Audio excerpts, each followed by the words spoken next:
Muy buenos días, bienvenido a esta presentación del ramo de base de datos. Hoy hablaremos sobre la recuperación de la información. Somos el Grupo Águila, me presento, soy Sebastián Carvajal. Mi nombre es Alejandro Brito. Y yo soy Tomás Espinosa. La recuperación de información consta en localizar documentos importantes, teniendo en cuenta que existe un gran número de estos que contienen datos no estructurados y sin ningún esquema asociado. Para eso se hacen búsquedas con palabras claves y así poder agilizar la búsqueda. Una forma de recuperar un documento es mediante un conjunto de palabras clave, puesto que cada documento tiene asociado un conjunto de términos y se recuperan dichos documentos que contienen las palabras clave facilitadas por los usuarios. Imaginémonos una biblioteca online. Si se ingresa la palabra sistema de base de datos, esta puede localizar libros sobre sistema de base de datos. También permite las consultas formadas con palabras claves y conectivas lógicos, como lo son y, o y no. Por ejemplo, se podría ingresar la consulta motocicleta y mantenimiento o la consulta computadora o microprocesador. Algunas diferencias que tienen los sistemas de recuperación de información con respecto a una base de datos son los siguientes. Las bases de datos gestionan actualizaciones, tienen requisitos transaccionales asociados con el control de concurrencia y durabilidad. También se diferencian en el uso de modelos de datos relativamente complejos, como lo es el modelo relacional o el modelo de datos orientado a objetos, mientras que los sistemas de recuperación de información usan un modelo mucho más sencillo. Los sistemas de recuperación de información estiman la relevancia de cada documento para la consulta y solo devuelven como respuesta los documentos con una clasificación más elevada. La clasificación por relevancia no es una ciencia exacta, pero hay algunos enfoques aceptados ampliamente. Uno de ellos es la clasificación según TF y DF, que significa frecuencia de término y la frecuencia inversa de los documentos, la cual mide la relevancia del término T en dicho documento D.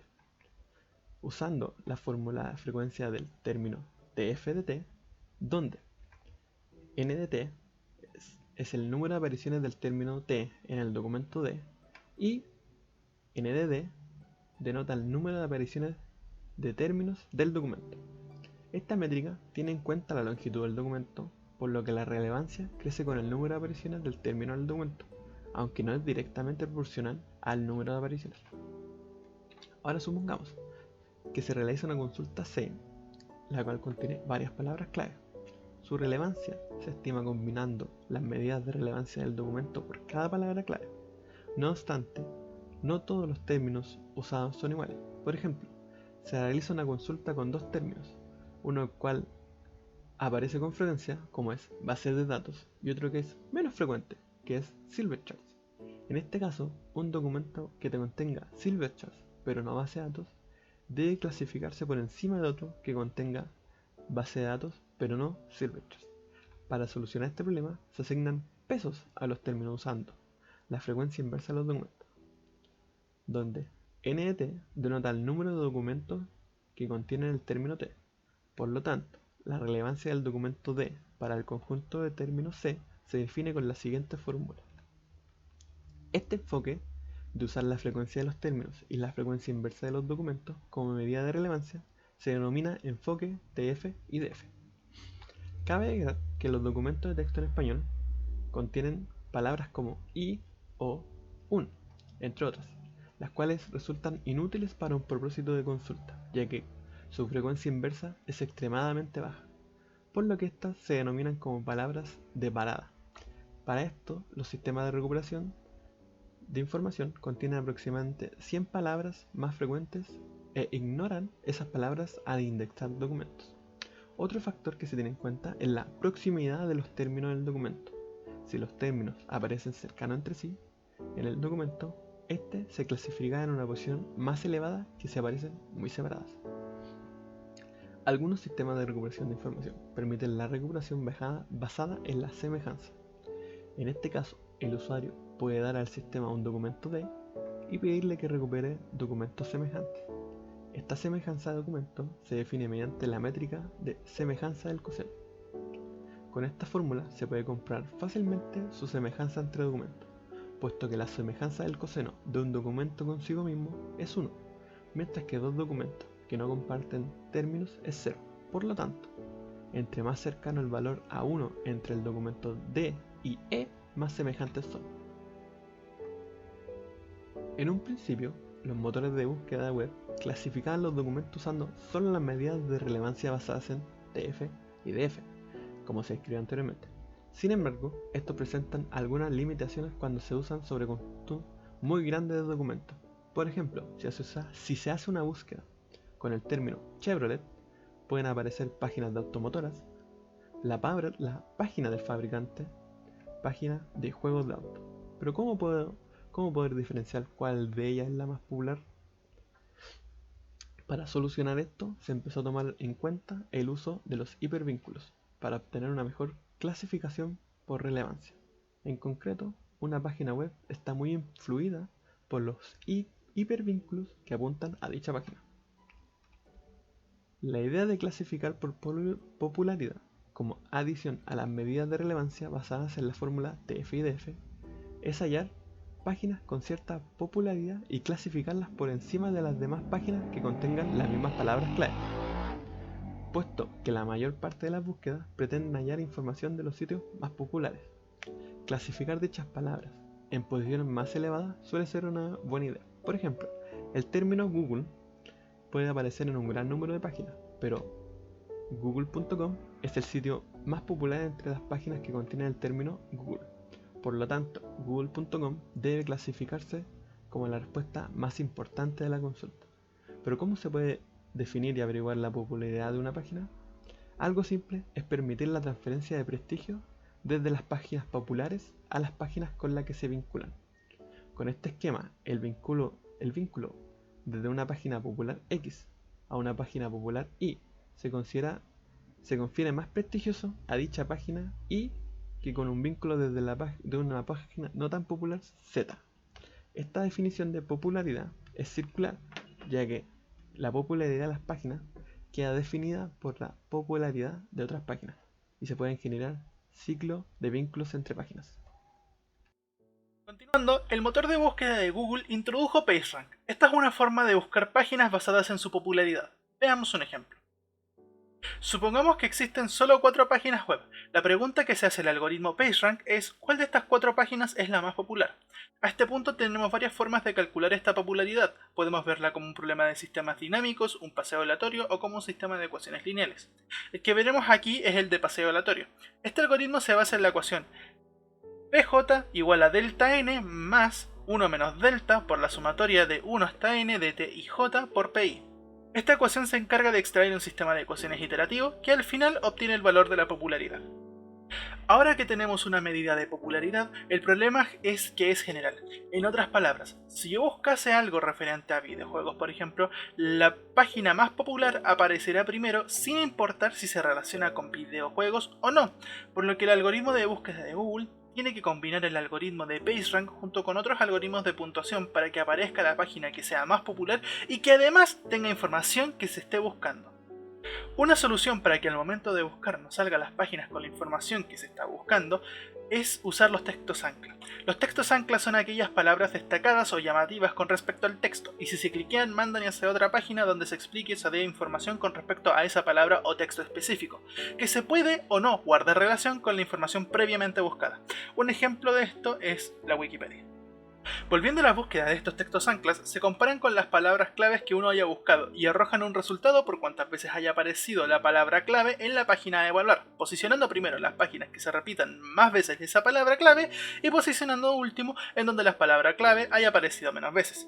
El problema es muy fácil contaminar la búsqueda con cosas que el usuario nunca buscó. Por ejemplo, digamos que la página 1 es en realidad una página de películas por suscripción de pago. En la búsqueda que se realizó nunca quise ver una película, pero la palabra átomo salió más de 7 veces, por lo tanto queda en primera posición. Para solucionar esto es que se combina el algoritmo de PageRank junto con el algoritmo de los textos ancla. Esto se conoce como algoritmo HIT. Este algoritmo filtra todas las páginas y luego las puntúa por popularidad. Este algoritmo introdujo la puntuación de prestigio, que se separa en prestigio nodo y prestigio autoridad, definiendo esto en palabras simples. Un nodo tiene mucha puntuación prestigio nodo cuando apunta a muchas páginas con puntuación prestigio autoridad. Y un nodo tiene mucha puntuación prestigio autoridad cuando es apuntada con muchas páginas que tienen prestigio nodo. Por lo tanto, este algoritmo se encarga de encontrar las páginas que tengan sus palabras claves y luego las puntúa por prestigio, haciendo que la búsqueda sea algo más específica. Pasando a los sinónimos, supongamos que quiero buscar algo relacionado con la ropa, pero una página no tiene la palabra ropa como tal, por lo que cuando se filtre por términos de búsqueda, esta página quedará fuera de las páginas que se mostrarán. Entonces, se puede crear un conjunto de palabras sinónimo que al momento de buscar ropa, busque también por vestimenta, vestuario o ropaje, entre otros.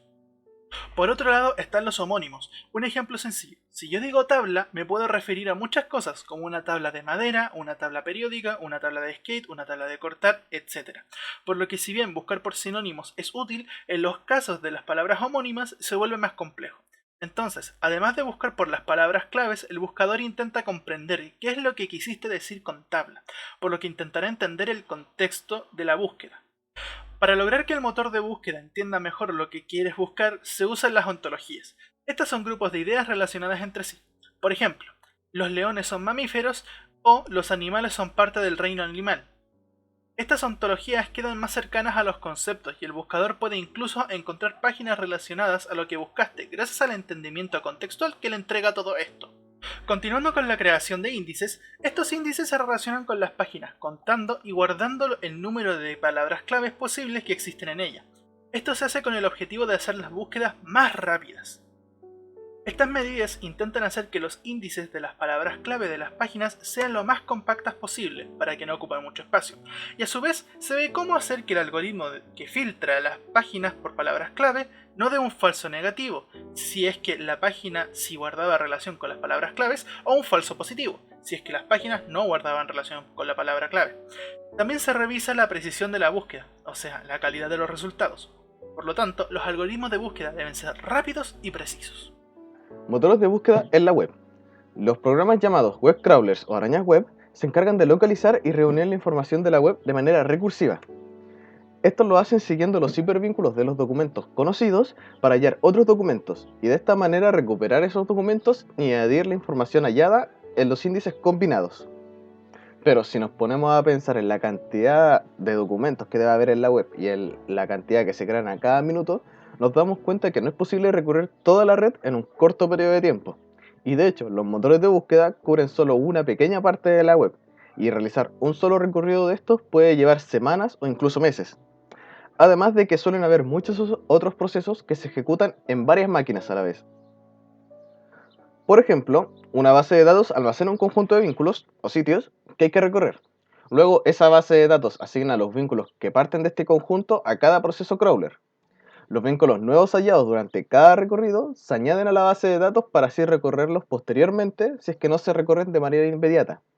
Estos procesos se deben hacer de manera periódica para mantener actualizada la base de datos y descartar los sitios que ya no existen. Ahora también las páginas halladas durante cada recorrido se añaden al sistema de cálculo de prestigio y de indexado, y estos procesos se ejecutan de manera paralela en varias máquinas a la vez. Después de todo, no es buena idea añadir a las páginas al mismo índice que se encarga de las consultas, ya que esto exige el control de concurrencia del índice y afecta el rendimiento de las consultas y de las actualizaciones. En lugar de eso, lo que se hace es usar una copia del índice para responder a las consultas y luego en otros intervalos periódicos se actualiza esa copia. Una cosa interesante es que el sistema encamina de manera selectiva las consultas a las máquinas para equilibrar la carga de trabajo entre ellas, y que los motores de búsqueda más populares suelen tener decenas de miles de máquinas para realizar todos estos procesos. Recuperación de la información y datos estructurados. Actualmente hay una necesidad creciente de lo que los sistemas intenten comprender los documentos, en un grado limitado obviamente, y contestar las preguntas de acuerdo a esa comprensión, la cual también es limitada.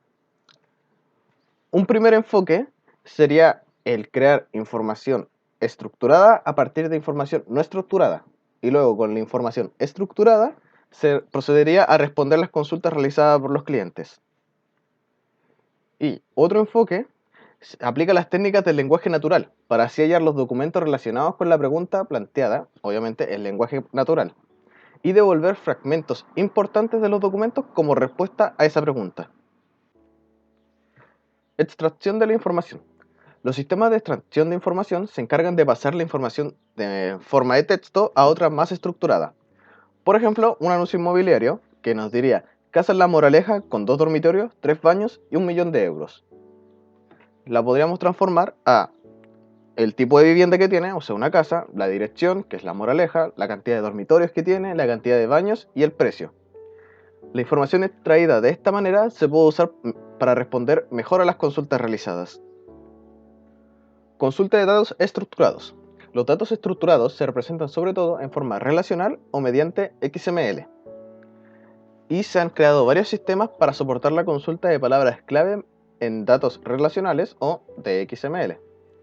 Por ejemplo, la consulta del nombre Gómez Castellana en una base de datos bancaria puede determinar que el nombre Gómez se encuentra en la tupla de cliente y que el nombre Castellana se encuentra en la tupla de sucursal, y un camino que pase por la relación impostor que une a las dos tuplas. Estas consultas se pueden usar para la exploración y consulta ad hoc de datos, cuando el usuario no conoce el esquema exacto y no desea realizar el esfuerzo de escribir una consulta en SQL o en XQuery para definir lo que está buscando. Y de hecho, es más natural pensar que el usuario usará una búsqueda mediante palabras clave, como lo hacemos todos comúnmente cuando buscamos en Google. Como las consultas no están definidas, estas pueden tener muchos tipos de respuestas que hay que clasificar. Respuesta a las preguntas. Los sistemas de recuperación de información se centran en la búsqueda de documentos completos para cada consulta. Sin embargo, la respuesta a una consulta realizada por el cliente puede hallarse solo en una parte del documento o en varias pequeñas partes de varios documentos. Y los sistemas de respuesta a las preguntas intentan ofrecer unas respuestas directas a las preguntas planteadas por los clientes, como por ejemplo lo es a la hora de preguntar en Google cuándo murió cierta persona. Google no te manda la bibliografía entera de esa persona, sino que directamente te manda la fecha que uno solicitó. Ahora, los sistemas de respuesta a las preguntas que se centran en la información de la web suelen generar una o más consultas de palabras clave a partir de la pregunta formulada. Formulan las consultas de la palabra clave en los motores de búsqueda web y analizan los documentos devueltos para hallar los fragmentos de estos documentos que responden a la pregunta. Y aparte de que se usan varias técnicas lingüísticas y heurísticas para generar las consultas de palabras clave y hallar los fragmentos importantes en cada documento. Directorios. En una biblioteca los libros están ordenados de tal manera que los títulos están relacionados entre sí, se encuentran unos cerca de otros. Y esto pasa porque en las bibliotecas se usan una jerarquía de clasificación para guardar los libros. Por ejemplo, los libros de ciencia estarían todos juntos, y dentro de ese conjunto se podrían separar los libros de matemática y de informática.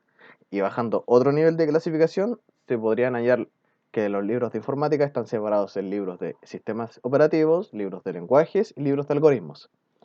Ahora, los sistemas de información no hace falta que estén almacenados cerca en un espacio físico los documentos, aunque estos sistemas se necesitan organizar lógicamente para permitir su posterior exploración.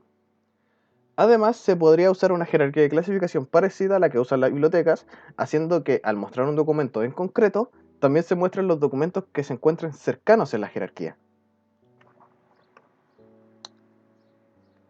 Además de que en estos sistemas no hace falta que un documento esté en un solo punto de la jerarquía. Por ejemplo, los documentos que traten de matemáticas para informáticos se pueden clasificar tanto en matemáticas como en informática, como lo sería, por ejemplo, algoritmo de grafos. Y de esta manera, esto pasaría a llamarse un grafo acíclico dirigido, o, por sus siglas, GAT.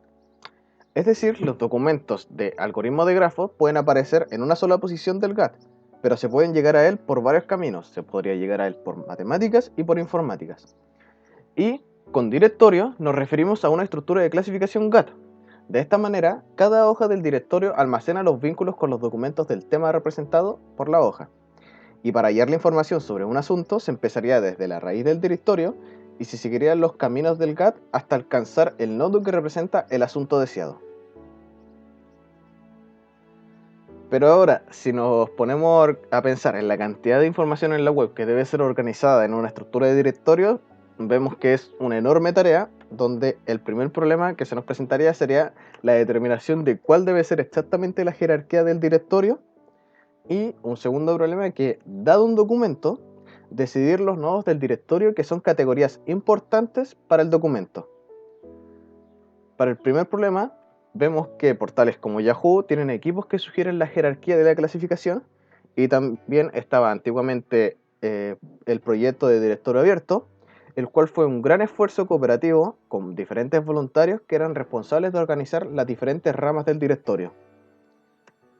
Y el segundo problema puede enfrentarse manualmente con bibliotecarios, o bien los conservadores del sitio web pueden ser responsables de decidir el lugar de la jerarquía en que deben ubicarse sus sitios. Y eso fue todo por hoy. Gracias por vernos.